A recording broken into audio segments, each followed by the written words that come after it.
Hace 4.000 millones de años, un gigantesco asteroide impactó con la Luna, produciendo un enorme cráter de 1.250 kilómetros de diámetro. 500 millones de años más tarde, grandes coladas de lava habían rellenado este cráter y destruido alguna de sus paredes. Había nacido el Mare Imbrium, el mar de las lluvias. Sobre este fondo de lava, otros objetos celestes dejaron su huella en forma de impacto. Uno de ellos produjo un cráter mediano de poco más de 20 kilómetros de diámetro al norte de los Montes Cárpatos, el cráter Euler.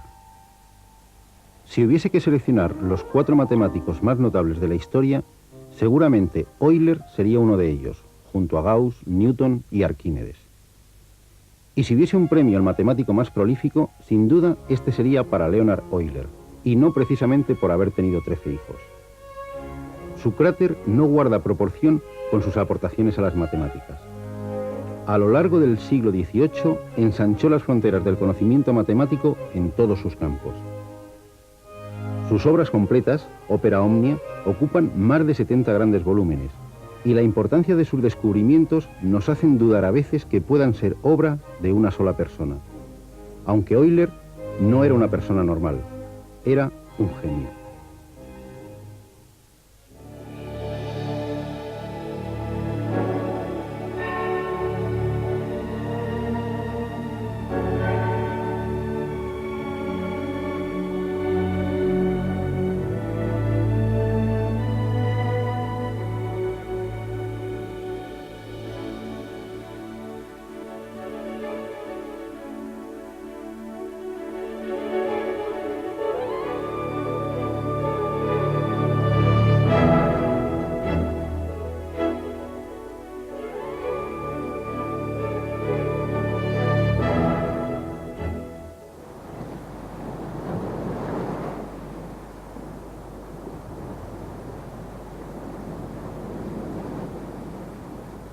A principios del siglo XVIII, miles de barcos de vela surcaban los océanos.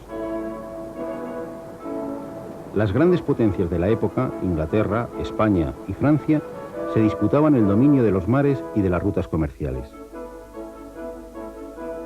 Las marinas mercantes de estos países garantizaban el suministro de los productos de las colonias a las metrópolis, mientras que las armadas de guerra velaban por la seguridad de las rutas y de paso contribuían a diseñar los nuevos mapas coloniales en América, Asia y África. Y todo ello gracias al viento que inflaba las velas de los barcos. A los 19 años, el joven Euler vivía en la ciudad suiza de Basilea, donde había nacido. Probablemente no había visto un gran barco de vela en su corta vida. Es difícil verlos en Suiza. Y sin embargo, con su primer artículo iba a ganar en 1726 el premio de la Academia Francesa de Ciencias con un trabajo sobre la distribución óptima de los mástiles en los barcos para aumentar su velocidad. Es la primera, pero no será la última sorpresa que nos dará este genio. De hecho, ganó 12 veces el premio de la Academia Francesa. La familia más popular en la historia de las matemáticas es sin duda la familia Bernoulli. 8 de sus miembros, de 3 generaciones distintas, fueron matemáticos excepcionales.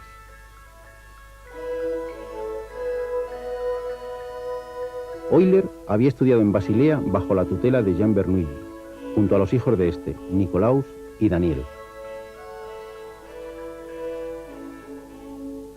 Nicolaus y Daniel fueron fichados por Catalina la Grande como profesores de matemáticas de la recién creada Academia de San Petersburgo, y estos llamaron a Euler para ocupar una plaza de profesor de medicina. No es tan extraño, ya que Euler había estudiado, además de matemáticas, teología, astronomía, medicina, física y lenguas orientales. Con solo 20 años viaja a Rusia, y a los 26 ocupa la cátedra de Filosofía Natural en San Petersburgo. En esta época resuelve uno de los problemas más famosos de la historia de las matemáticas, el de los puentes de Königsberg. Königsberg era una ciudad de la antigua Prusia situada a orillas del Báltico. Está atravesada por el río Pregel, que la divide en 4 partes conectadas entre sí por 7 puentes. Los vecinos se preguntaban cuál sería la ruta para atravesar los 7 puentes pasando solo una vez por cada uno. Euler demostró que eso era imposible, dando de paso origen a una nueva rama de las matemáticas, la teoría de grafos y redes. Representó cada barrio como un punto y cada puente como una línea que une 2 puntos. Para poder trazar la ruta pedida, pasando una sola vez por cada puente, es necesario que de cada punto salga un número par de líneas, salvo el punto del principio y el del final. Sin embargo, Euler observó que los 4 puntos tienen un número impar de líneas, con lo que es imposible recorrerlos todos pasando una vez por cada uno de ellos. Por fortuna para las matemáticas, Königsberg tenía 7 puentes.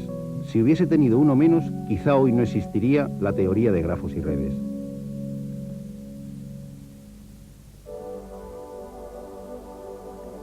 Hasta 1741, la pluma de Euler va a suministrar un ingente material a la revista de la Academia de Ciencias de San Petersburgo. Material que abarca todas las ramas de las matemáticas, pero que incluye temas de óptica, de acústica, de hidrodinámica y de mecánica. En esta época, Euler pierde la visión de un ojo. A pesar de ello, y de haberse quedado ciego 17 años antes de su muerte, la edición de sus obras completas, llamada Opera Omnia, pesa más de 170 kilos. Estos cuerpos son poliedros convexos. El nombre de Euler está íntimamente ligado a todos ellos. Este es un cubo. Está formado por 6 cuadrados iguales. Este otro tiene 4 caras triangulares y se llama tetraedro. El número de caras de este otro es 8. Es un octaedro. Este es un icosaedro. Está formado por 20 triángulos iguales. Este otro, el último sólido platónico, está formado por 12 caras pentagonales. Es un dodecaedro. Todos ellos tienen sus caras iguales y en cada vértice confluye el mismo número de caras. Son los poliedros regulares. Pero no todos los poliedros convexos son regulares. Existen otros, como estos, que o bien no tienen todas sus caras iguales, o bien en cada vértice no confluye el mismo número de caras. Son los poliedros irregulares.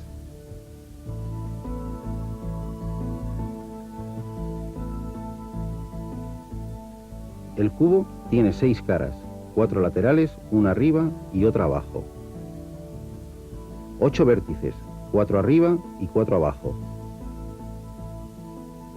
Y 12 aristas, 4 arriba, 4 abajo y 4 laterales.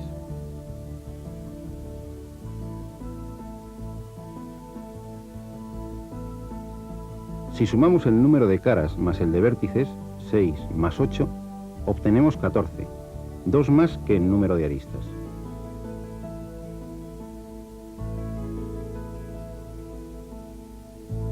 Veamos qué ocurre con esta pirámide. Caras, 5 laterales y una base, 6 en total. Vértices, 5 abajo y 1 arriba, otros 6. Aristas, 5 laterales y 5 en la base, 10 en total.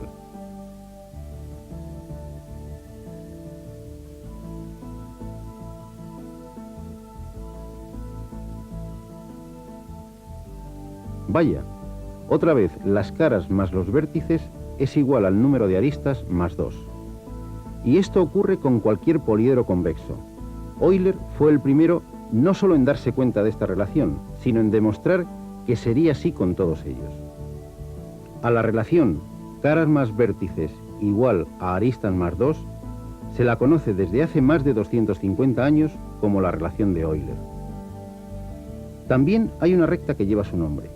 Esta vez tiene que ver con algo tan estudiado a lo largo de la historia como los triángulos. La mediana de un lado es la recta que une el punto medio del lado con el vértice que está enfrente. Las 3 medianas de un triángulo se cortan en un punto, el baricentro. Algo similar pasa con las rectas perpendiculares a cada lado que pasan por el punto medio, las mediatrices. Se cortan también en otro punto, el circuncentre. Ya no nos sorprende que las tres alturas también se corten en otro punto, el ortocentro.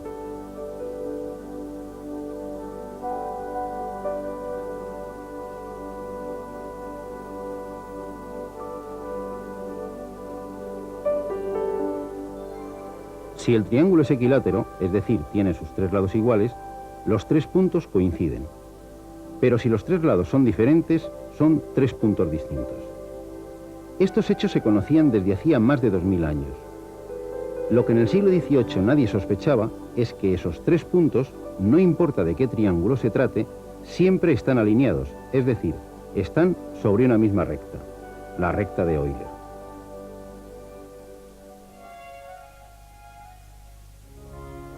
En 1741, Euler es fichado por Federico el Grande de Prusia para la Academia de Ciencias de Berlín. Allí vivió hasta 1766, admirado y reverenciado por toda Europa.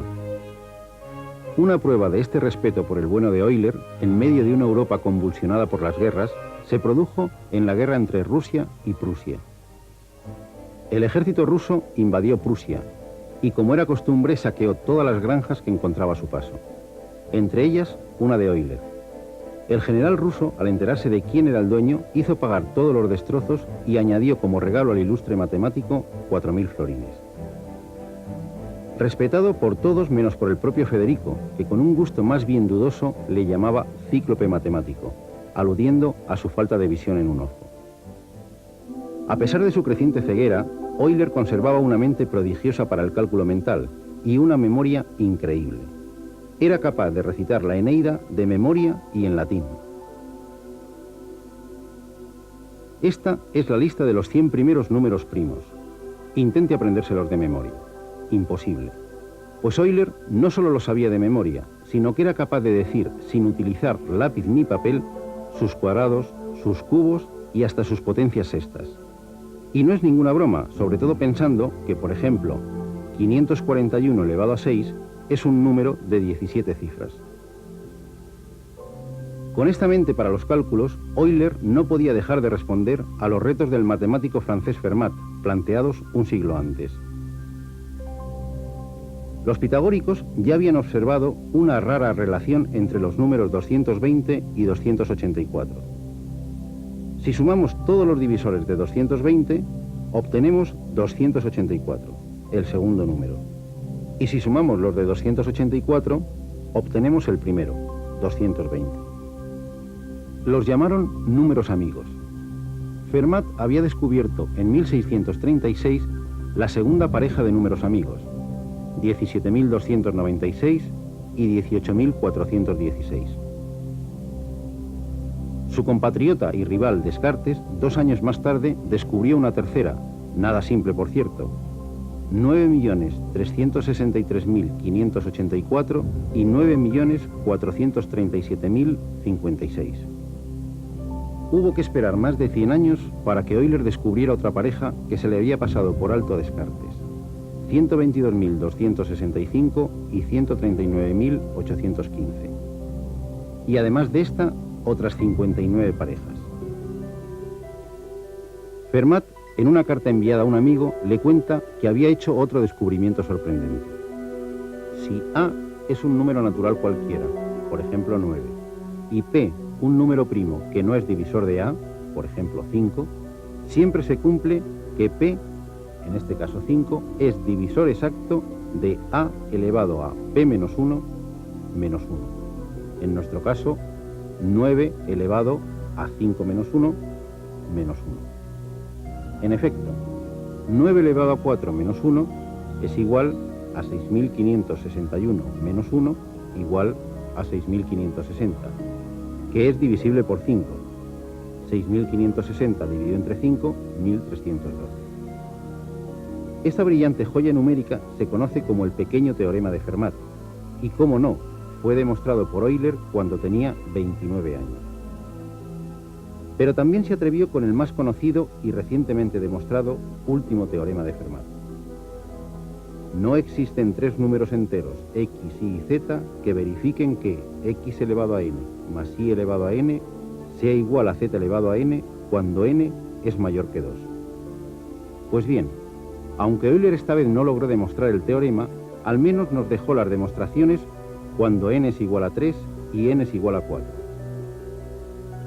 Pero de alguna forma se vengó de Fermat. Este, en otras de sus mágicas intuiciones, afirmó que todos los números de la forma 2 elevado a 2 elevado a n más 1 son números primos. En efecto, si n es igual a 1, 2 elevado a 2 más 1 igual a 5 es primo. Lo mismo ocurre si n es igual a 2, si n es igual a 3, si n es igual a 4, y aquí se quedó Fermat y concluyó que funcionaría siempre. Sin embargo, la prodigiosa calculadora mental de Euler iba a tirar por los suelos esta afirmación, con el siguiente valor de n. No es tan fácil decidir si este número tiene divisores y Fermat ni lo intentó. En cambio, Euler encontró los factores. En la actualidad sabemos que la conjetura tampoco es cierta para ningún valor de n entre 5 y 21. Un gran fiasco para el casi siempre acertado visionario Fermat. Cuando casi contaba 60 años, Euler, cansado del trato poco amable de Federico el Grande, decide volverse a San Petersburgo, con su más que numerosa familia. Y al año siguiente pierde la visión de su ojo sano, quedándose definitivamente ciego. Pero al igual que Beethoven con su sordera, la ceguera de Euler no le va a impedir seguir creando obras geniales durante 17 años, realizando los cálculos mentalmente y dictando los resultados a alguno de sus hijos. Aunque cualquiera de sus incontables descubrimientos habría hecho a Euler pasar a la historia, donde se sentía como pez en el agua era al tratar con series infinitas.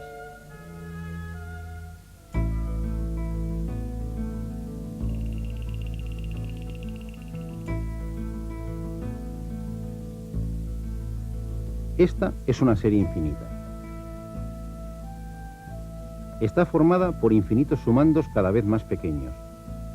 Un reto para los matemáticos, a partir de Newton y Leibniz, fue descubrir el valor de la suma de series como esta. A pesar de sumar infinitos sumandos, el resultado es un número pequeño, 2.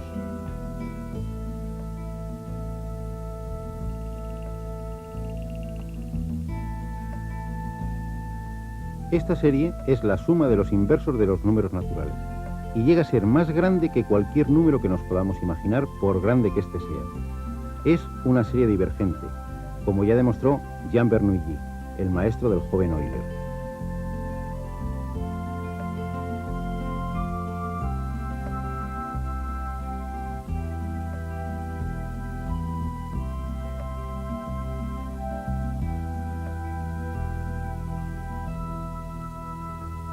¿Qué ocurrirá con esta otra, formada por los inversos de los cuadrados de los números naturales?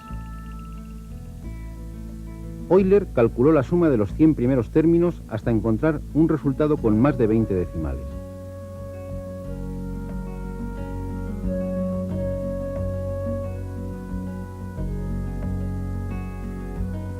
Comprobó que se acercaba cada vez más a un número menor que 2, 1,6449, pero ¿quién o qué era este número? La suma de la serie es pi cuadrado partido por 6. Pero Euler no se paró aquí. Siguió sorprendiendo a toda Europa con resultados como estos. En todos ellos aparece pi, un número emblemático para Euler. Pi aparece como producto de números pares e impares. También aparece pi en la suma de los inversos de los cuadrados de los números pares.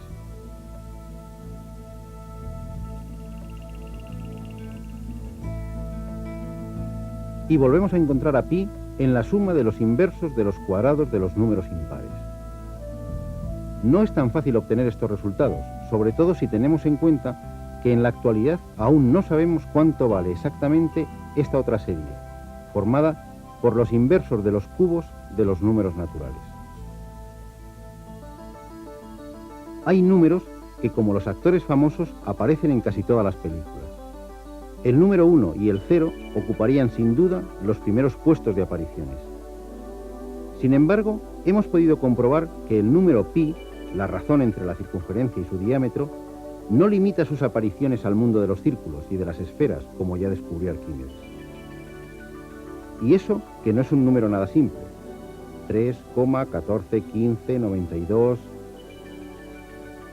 Otro número de apariencia extraña y también con nombre de letra es el número e, la base de los logaritmos neperianos. Otro número irracional con infinitas cifras decimales. 2,718281, un número que aparece cuando queremos cuantificar el crecimiento de una epidemia, cuando hacemos la prueba del carbono 14 para datar un resto arqueológico, y hasta en los cables de la luz. Un número que Euler llegó a calcular con 23 decimales. Nuestro último invitado a esta fiesta es el número i, la unidad de los números imaginarios, el germen junto al 1 de los números complejos. Nada parece indicar que estos 5 números, 0, 1, pi, e i, tengan alguna relación entre sí. Sin embargo, los 5 están íntimamente ligados mediante una preciosa relación que constituye el sublime compendio de la ingente obra de Euler y que, por supuesto, es fruto de su genio. Breve, sugerente y misteriosa. E elevado a i por pi más 1 igual a 0. Como si el universo hubiese querido rendir un homenaje a las matemáticas a través de uno de sus hijos más ilustres.